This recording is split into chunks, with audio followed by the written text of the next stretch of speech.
What's up guys, and welcome back to some COD gameplay. This time we're on Bug, and actually the game from my standards was actually pretty good, and I think overall for a COD player it's not a bad game overall, so I want to say even for a treat, but you know there'll be some people saying what the hell is this, but anyway, on to football talk now, and there's kind of like two topics to talk about. There's the Confederations Cup, what started on Friday or Saturday, and then there's obviously transfers going on. I'm going to start with the Confederations Cup now. I am commentating this on Sunday on the 18th, so I know the Russia results, that's all, but I don't know any other results. But obviously Russia did beat New Zealand 2-0, which you do probably expect. I mean, looking at their group, there's Portugal, Russia, Mexico, New Zealand.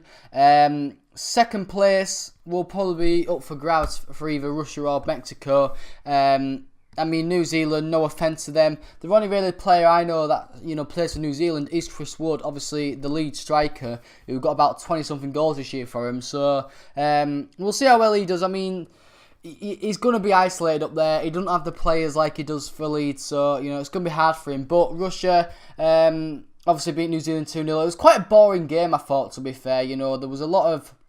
Well, it was quite a slow game. There wasn't a lot of end-to-end stuff. It was just very slow and quite boring for me. But in the end, Russia got the 3 points against New Zealand. And obviously, Portugal and Mexico did play on Sunday. Like I said, I don't know the results because they are playing later on in the day that I'm recording this audio on. And I think also, if I'm not mistaken, Chile are playing Cameroon. So it'd be interesting to see their group actually, because there's Germany and Chile. And, Chile aren't pushovers. They're actually not a bad team. And I think they're in it because they won the America, the South America Cup, whatever you call it, the Copa America, something like that. They won that, obviously, didn't they, back in 2015. So I think that's the reason why they're in this competition. I don't know why Australia and New Zealand are in it. Same with Mexico, I don't know why they're in it. Obviously, Cameroon, they won the Africa Cup of Nations, so I believe that's why they're in it.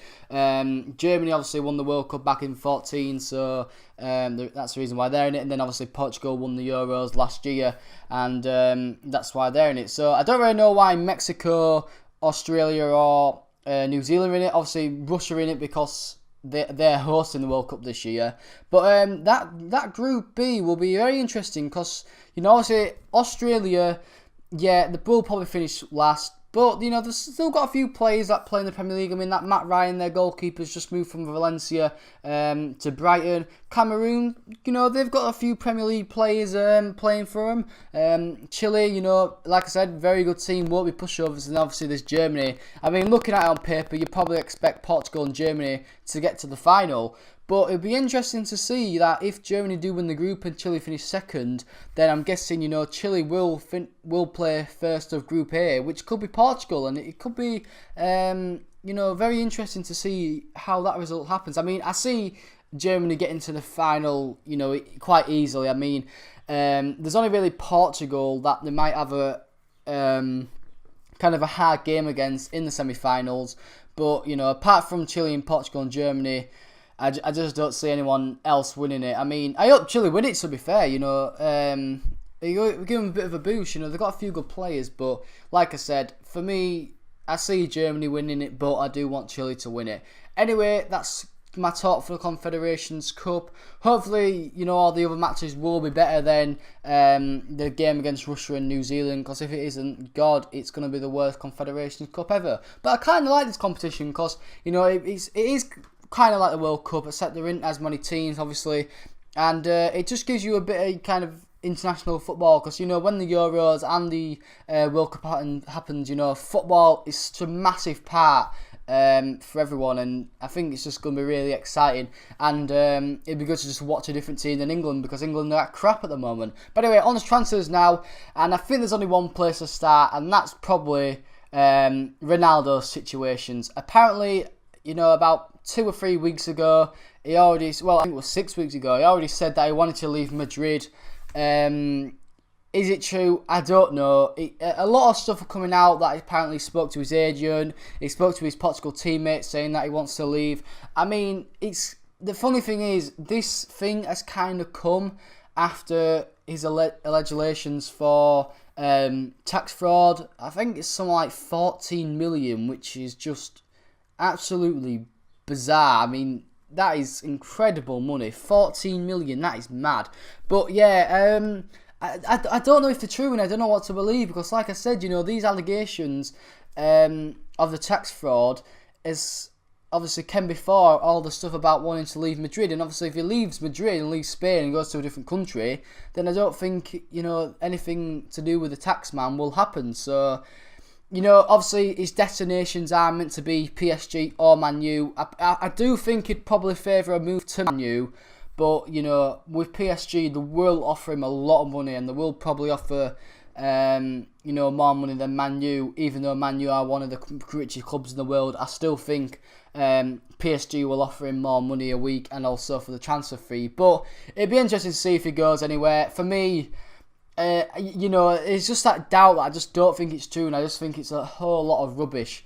But anyway, we'll see what happens after that. And then obviously another big player, Lukaku. I know this has kind of been a thing for 2 weeks, but he said he wants to obviously leave Everton, so he looks like he'll be off to another club. I think it is going to be favouring towards Chelsea. I don't know why, but it's looking like he does want to move to Chelsea, because he's also been linked with Man U, but what player hasn't been linked with Man U? But anyway, yeah, Lukaku seems to be off on his travels to Chelsea. See how he does there next season. And then obviously Man U, in talks with that Perisic guy from Inter Milan. They looked like they was going to do a deal, and then apparently it was actually done, and then they didn't really, you know, I didn't really heard what else, but so that's kind of on stall. Same with Morata deal, you know, they kind of agreed a deal, and then Madrid wanted more money, and then more money, and then more money, and it's looking like if they want Morata, they're going to have to pay about 78 million, which is just crazy, because I don't think he's worth that at all. And then they obviously signed that Benfica Swedish defender, Lendorf or something like that. It's a bit of a funny name, but he don't look bad, to be fair. Been watching some of his highlight videos. I mean, obviously they are probably his best bits, but he doesn't look like a bad defender, and he still is quite young. So we'll see how he does in the Premier League, and how the different classes between the English and the Portuguese league. And then you know, that's kind of been it for transfers, really. There hasn't been a lot going on. Obviously, I know people are signing players, but there haven't been a lot of big moves. But anyway, guys, obviously, like I said, you know, the game went pretty well for us, actually. When I say pretty well, we did really, really well. Obviously, we won the game in the end. I think a lot of their players is kind of like leaving and joining, so it kind of made up for them as well. They were just camping at the back of the map, so it was just easy to get a kill, go in there, shoot some heads off, and just get some kill streaks. But anyway, guys, like I said, really good game for us. Finished 33 for 18, which is just absolutely... Sorry, 33 for 17, which is absolutely mad. Finished up with the table by just an absolute landslide. But anyway, guys, hope you enjoyed the episode. If you have, please like and subscribe if you are new. And guys, I'll see you later. Peace.